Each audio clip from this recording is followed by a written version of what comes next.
Multi-axis machining. Interpolation tilt angles. In this tutorial we will consider a new feature that has been implemented for the multi-axis roughing cycle. This option provides the ability of discrete angle step definition for retract links. The Interpolation tilt angles checkbox which activates this functionality can be found under the Retracts toolbar at the Links page. There are two additional parameters: the angle step for rapid moves, and the angle step for feed moves. These options enable to specify angles which will be respected during the tool transition along the retract to rapid of feed distance links accordingly.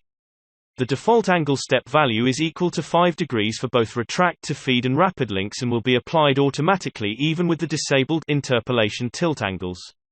For the moment, let's keep the above-mentioned option unchecked and create the appropriate sample.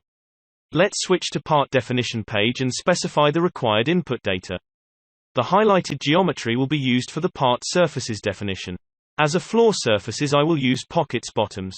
Now all required settings are made and the toolpath can be generated.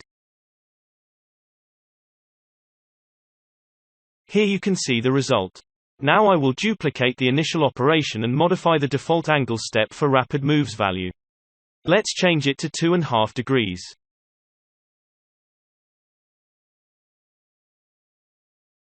Once the toolpath is calculated we can evaluate differences. As can be noticed, the angle step has been changed according to the specified settings. This feature enables to use the exact values for link movements and improve the flexibility of the linker logic. There is no dependence on the system because the user decides which values are used.